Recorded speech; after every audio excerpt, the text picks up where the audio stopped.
The Sorrow of Nkanu. This is a true life story, a tragic tale from the heart of Igbo land, the unlucky woman, mgbeke. In the quiet village of Nkanu, nestled between rolling green hills and the meandering Oji River, there lived a woman named mgbeke. She was once full of life, the kind of woman whose laughter could brighten the darkest of nights. But fate had not been kind to her. As a young girl, mgbeke had many suitors, strong men from far and wide who came bearing gifts of yam tubers, palm wine, and kola nuts, hoping to win her heart. Yet, each time marriage was within her reach, something went wrong. Either the man would suddenly lose interest, his family would reject the union, or misfortune would strike. The village elders whispered that perhaps she was cursed, but mgbeke refused to believe it. She held on to hope, believing that one day she would find a man who would love her and give her the home she longed for. As the years passed,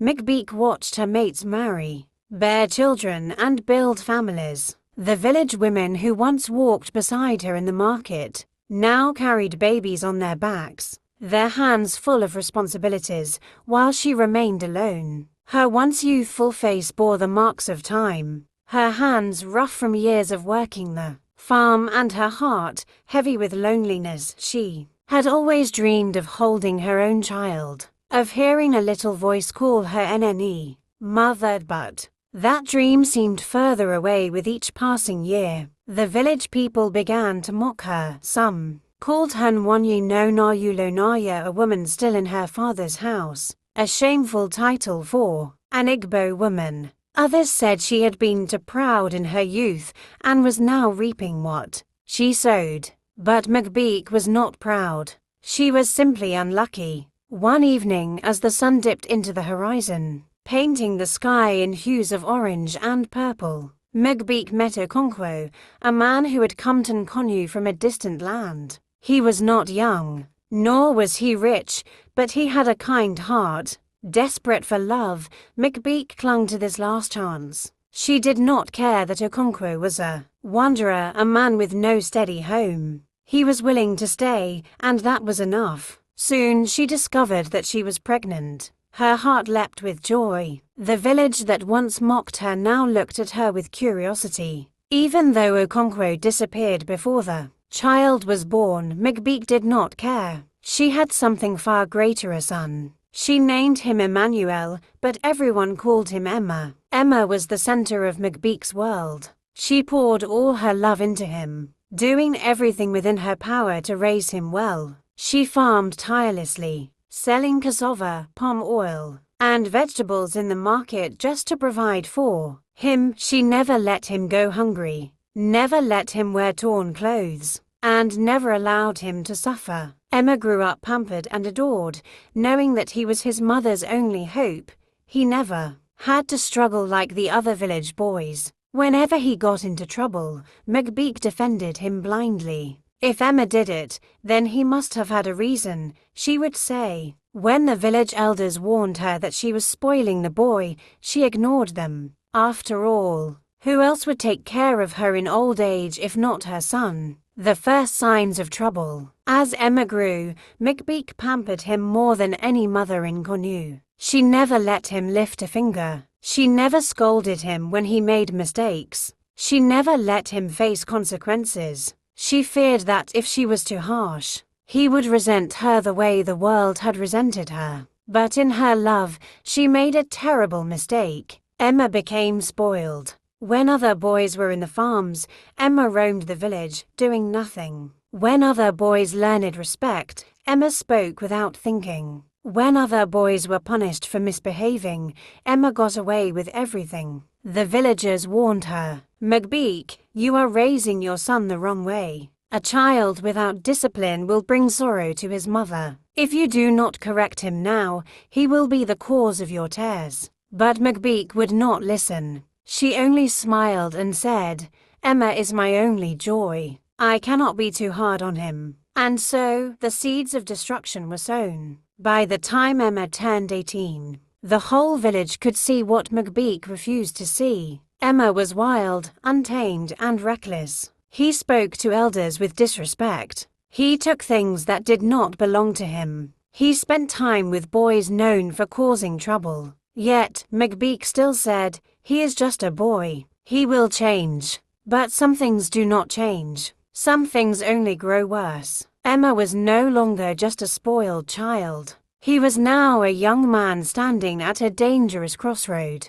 The warnings continued. Elders spoke. Neighbors complained. Even the chief priest sent for mgbeke. But her love was blind. One evening, as she pounded fufu outside her hut, Mama Achena approached her. "Mgbeke," she began, her voice filled with concern. "A child that is not corrected at home will be corrected by the world." Mgbeke sighed, wiping sweat from her forehead. "Mama Achena, Emma is just young. He will change." Mama Achena shook her head. "My sister, do not let a river carry your child away while you are still holding the paddle." But mgbeke refused to hear. Her love for Emma was so deep that she did not see the storm brewing in the distance. A child is known by the company he keeps. Emma's friends were boys with reckless hearts and idle hands. They laughed at hard work. They mocked those who respected their parents. They believed in shortcuts to wealth. Among them was Ifeanyi,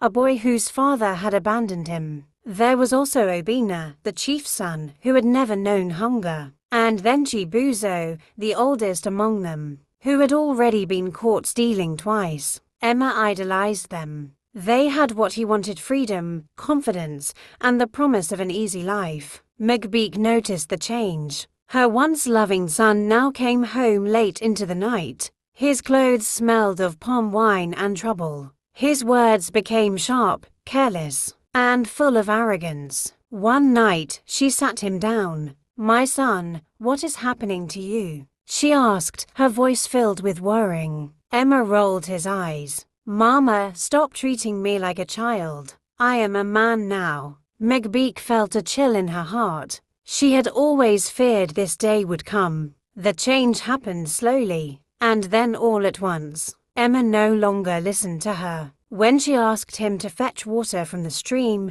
he pretended not to hear. When she sent him to the farm, he found an excuse. When she scolded him, he walked away before she could finish speaking. One day, she called him while he sat outside with his friends. "Emma, I need you to help me gather firewood." Emma laughed mockingly. "Mama, is that why you are disturbing me?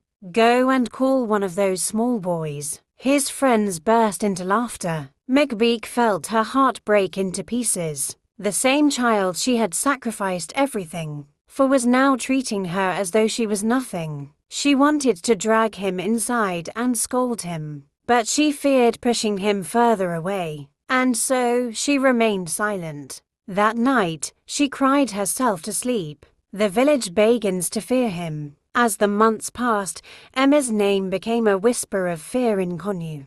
Goats and chickens began to go missing. Farmers complained of yams stolen from their barns. Women at the market lost their goods without explanation. The village elders gathered to discuss the matter. "This is the work of young boys who have lost their way," one elder said. "We must find the culprits before it gets worse," another added. But deep in her heart, Mgbeke knew. She saw the way villagers looked at her. She heard the whispers when she passed. Yet, she could not accept the truth. "My son is not a thief," she told herself. Even when Emma came home with new clothes she had not bought, she closed her eyes. Even when he had money despite not working, she looked the other way. But the truth cannot be hidden forever, and soon it would all come crashing down. The night everything changed. The night was calm. The moon cast a pale glow over the village, and the air smelled of roasted corn and burning firewood.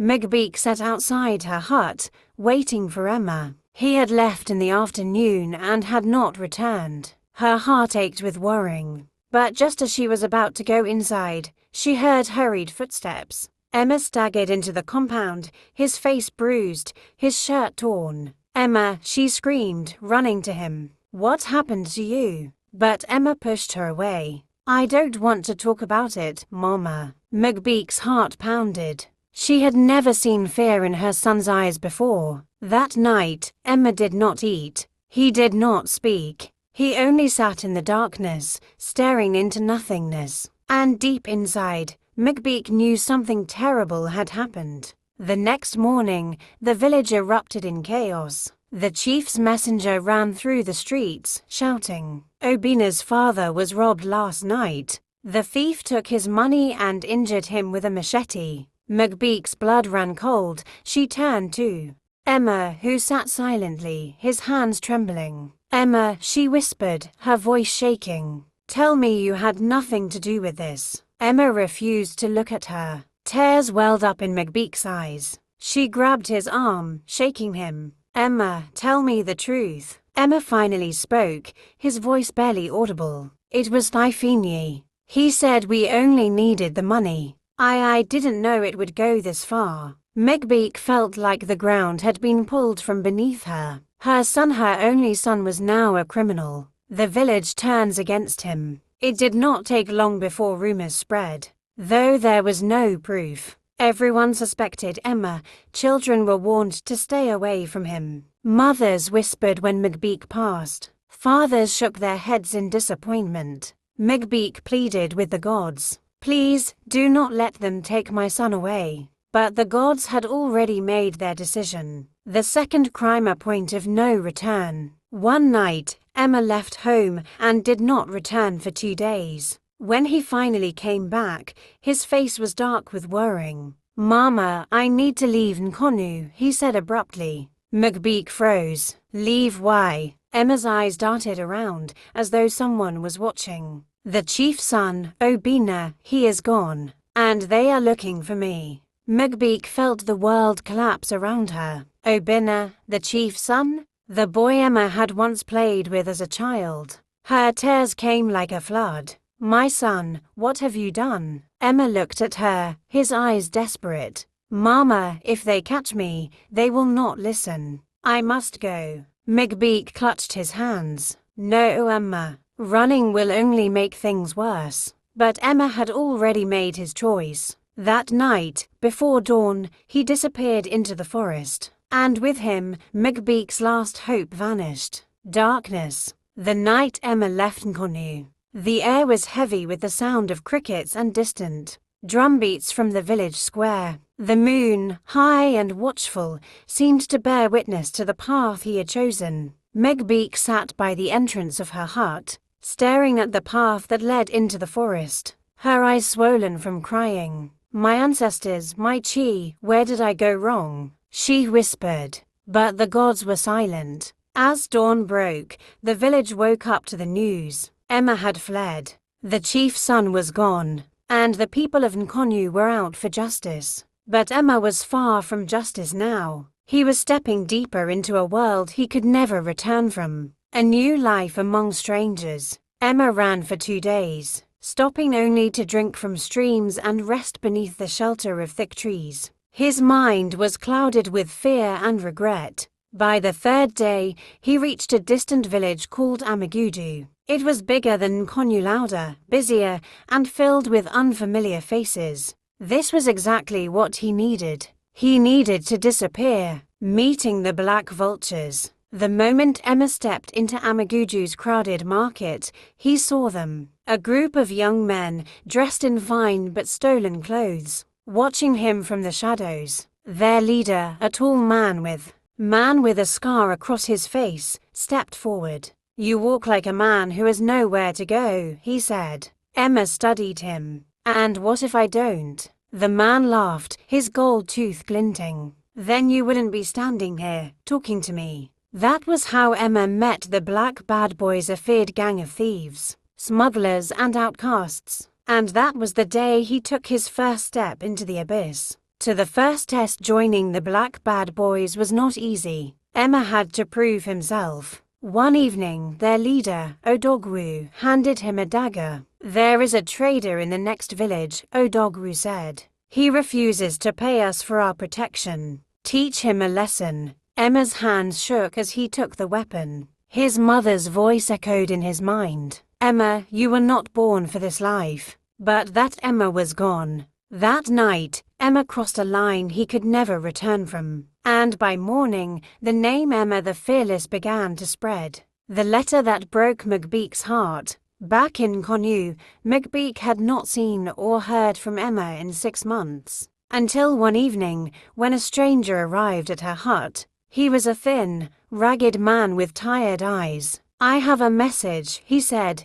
handing her a small piece of folded palm leaf. McBeek's hands trembled as she opened it. "Mama, do not look for me. The life I have chosen is not one you will understand. Forget me." Her heart shattered into 1,000 pieces. She held the letter close to her chest and screamed into the night. Her only son was gone. Gone not by death, but by a fate far worse. The wrath of Nkanu. The elders of Nkanu were not fools. They knew Emma was alive. They knew he had become a terror in distant villages. And they knew his sins would one day bring a curse upon their land. So one morning, the chief called a gathering. "We cannot allow the blood of Nkanu to bring shame upon us," he declared. A decision was made. Emma was now an enemy of Nkanu. If he ever returned, he would face the judgment of the gods. McBeek wept bitterly when she heard the news. Her son, her only son, was now a stranger in his own land. And deep down, she feared she would never see him again. A warning from the gods. One night, McBeek had a terrifying dream. She saw Emma standing on the edge of a dark river, calling out to her, "Mama, Mama, help me." But when she ran towards him, a shadow pulled him into the water. She woke up screaming. The village priest was summoned. "This is not just a dream," he said. "The gods have spoken. Emma's path leads to only one place: destruction." McBeek fell to the ground, crying. She had lost her husband. She had lost everything. And now she was about to lose the only thing she had left: her son. The betrayal that sealed his fate. Emma rose quickly within the Black Vultures. Soon he became Odogwa's most trusted man. But power breeds enemies. One night, while Emma was celebrating with his gang, Ifeni appeared. The same Ifeni who had dragged him into crime. Back in Nkanu, the same Ifeni who had once called him brother. Far away in Nkanu, McBeek bolted upright from her mat, sweat drenching her thin wrapper. Her heart pounded wildly as the echoes of a nightmare clung to her mind. She had seen him, her Emma, running, wounded, desperate, and then darkness. A chill wrapped around her like an unseen hand, squeezing her chest with unbearable grief. The air inside her small hut felt suffocating, thick with a terrible certainty she could not explain. A mother always knows. She stumbled outside, the cold night air doing little to calm her racing heart. She looked up at the sky, whispering a silent prayer to the gods. But deep in her soul, she already knew the truth. The last stand, no way out. Emma glanced at the ravine behind him, the depth stretching far below. A death by their hands or a death by the fall, those were his choices. He straightened, wiping the blood from his lip. "Do it, then," he said, looking straight at Ifeni. "Show me what loyalty means to you." For a brief moment, Ifeni hesitated. Perhaps there was a part of him that remembered who Emma once was. But whatever that hesitation was, it disappeared in an instant. He gave a small nod. The men moved forward. The sound of the wind whistled through the trees. And then silence. When the news reached Nkanu, the village fell into mourning. The elders shook their heads in disappointment, whispering among themselves about how Emma had lost his way. The young boys who once admired him now feared his fate. But no one mourned like McBeek. She sat outside her hut, silent, unmoving. The women of the village came to console her, speaking in hushed voices. She did not weep, nor did she scream. Her son was gone, and with him, the last piece of her hope. As the sun set over Nkanu, a lone mother sat beneath the shade of an old tree, staring into the distance. The wind carried the voices of the past, whispers of laughter that no longer existed. Some said that from that day on, she was never truly the same. For how does a mother live when her heart has already been buried? The road to healing, Mgbek's new beginning. The air in Nkanu was heavy with sorrow, but life never stopped moving. Weeks passed since Emma's tragic end, and the village had returned to its rhythm. Children played in the fields. Traders called out their prices, and elders gathered under the great Iroko tree to share wisdom. But Mgbeke remained unchanged. She sat outside her small hut every day, staring into the distance, lost in a world of silence. Her once strong frame had become frail, her face hollow with grief. She no longer had the strength to wail or weep. Her tears had run dry. One afternoon, an old friend, Mama Yuju, came to visit. She sat beside Mgbeke and placed a firm hand on her shoulder. "Nwanyem, you have carried this sorrow for too long," she said gently. "Emma is gone, but you are still here. You must rise again." Mgbeke shook her head slowly. "What is left for me, Yuju? My only son is gone. I am alone." Mama Yuju sighed. "You are not alone. There is still life in you. There is still something left for you in this world." The words echoed in Mgbek's heart, but she did not know what they meant. A second chance, the orphan boy. One evening, as the sun cast golden hues over the village, Mgbeke heard a faint cry near the entrance of her hut. She stepped outside and saw a small boy, no older than 5, curled up near a pile of firewood. His clothes were torn, his body thin from hunger, and his eyes, when they met hers, were filled with fear. "Who are you, Mwam?" she asked softly, kneeling beside him. The boy did not answer immediately. He only clutched his small hands together and trembled. A villager passing by saw Mgbek's confusion and stopped. "That boy has no one," the woman said. "His parents died long ago. He wanders from house to house, begging for food."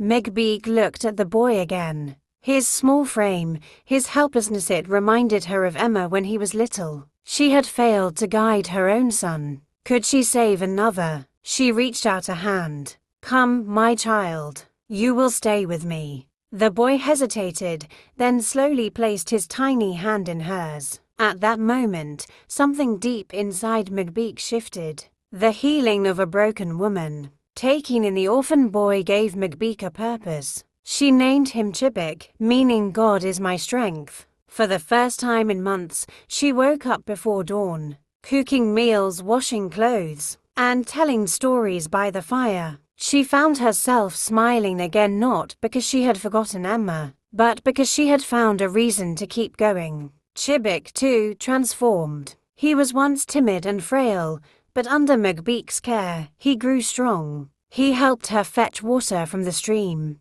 gathered firewood, and listened eagerly to her stories. One day, as he sat by her feet, he looked up and asked, "Mama, will I be like Emma?" Mgbek's heart clenched. "No, Nwem," she said softly, placing her hand on his head. "You will be better." And she made sure of it. The village watches, a new legacy. Years passed, and Chibik grew into a fine young man, respectful, hard-working, and wise beyond his years. The elders in the village began to speak highly of Mgbeke. She lost one son to the world, they whispered, but she saved another. The same villagers who once shook their heads at Emma's downfall now admired Mgbek's strength. They saw the way she guided Chibik, the way she taught him patience, kindness, and discipline. One day, Chibik was chosen by the village elders to train as a future leader, a rare honor. When he received the news, he ran straight to Mgbeke. "Mama," he called, "the elders have chosen me." Mgbek's old eyes filled with tears, not of sorrow, but of pride. "Then go, my son," she said. "Walk the path that Emma could not." The final lesson, hope after loss. In her final years, Mgbeke sat beneath the great Iroko tree, watching as Chibik became a respected man. She saw in him everything she had wished for: Emma's strength, wisdom, and goodness. And she finally understood, life does not end with loss. Sometimes the gods take away what we hold dear, only to give us another chance in a different form. One evening, as the sun set over Nkanu, Mgbeke closed her eyes with a contented sigh. She had found peace. She had found redemption. And in the heart of a boy she once saved, Emma's spirit lived on. Reflection. The years had passed like the flowing river, never stopping, never turning back. Nkanu village had changed. But Mgbeke remained, her hair now fully silver, her back slightly bent from the weight of time. She often sat beneath the great Iroko tree, her hands resting on her knees, watching life unfold around her. Women pounded yam in their mortar. Children ran barefoot on the dusty paths, and traders called out their prices in the marketplace. But what truly filled her heart was Chibik, the boy she had once found at her doorstep, now a man standing tall with wisdom and strength. He had become a pillar in the village, respected by young and old. The elders sought his counsel, the youth followed his example, and even strangers recognized his name. Mgbeke smiled as she watched him from afar. She had once thought her life was over after Emma's tragic downfall, but fate had shown her another way. She had been given a second chance. Chibik's promise, a son's gratitude. One evening, as the sun painted the sky in shades of orange and gold, Chibik sat beside Mgbeke under the Iroko tree. "Mama," he said, his voice deep and full of reverence, "I want to thank you for saving me." Mgbeke looked at him, confused. "I did not save you, my son. It was the gods who brought you to me." Chibik shook his head. "No, Mama, you took in a helpless child when no one else would. You gave me food, love, and wisdom. You made me who I am today." Tears welled in Mgbeke's eyes. She had once prayed for a son who would stand by her in her old age. Though she had lost Emma, the gods had answered her prayers in a way she never expected. "Mama," Chibik continued, "I have built a house for you, not far from here. It is bigger, with a stronger roof, so that you do not have to live in this old hut anymore." Mgbeke gasped. "A house for me?" Chibik nodded, his eyes filled with determination. "You will live comfortably. You will rest. I will take care of you, just as you took care of me." Mgbeke reached out and touched his face. "The gods have truly blessed me." Mgbeke's farewell, the final sunset. The new house was beautiful, standing on the edge of the village, surrounded by tall palm trees. The walls were strong, the roof firm, and the floor smooth underfoot. Mgbeke moved in with ease, enjoying the quiet and the cool breeze that blew through the windows. But as time passed, she felt the weight of the years catching up with her. Her steps became slower. Her hands, once strong and firm, trembled as she held her. Her hands, once strong and firm, trembled as she held her wooden staff. One evening, she sat outside, watching the sunset, just as she had always done. Chibik sat beside her, holding her hand. "Mama, are you tired?" he asked softly. Mgbeke smiled weakly. "I have lived long enough, my son. My heart is full." Chibik pressed her hand gently. "Then rest, Mama, I will be here." The evening breeze carried the sounds of the village, the laughter of children, the crackling of firewood, the distant beat of a talking drum. Mgbeke closed her eyes, her lips parting in a peaceful sigh. As the last light of the sun disappeared beyond the hills, so did she. The village honors Mgbeke, a farewell with dignity. When the sun rose the next morning, the village of Nkanu woke up to the news Mgbeke had passed away in her sleep. The elders sent out the town crier, and soon the entire village gathered to pay their respects. Women dressed in flowing traditional wrappers sang songs of farewell, while the village men helped prepare for the burial. Chibik stood at the center of it all,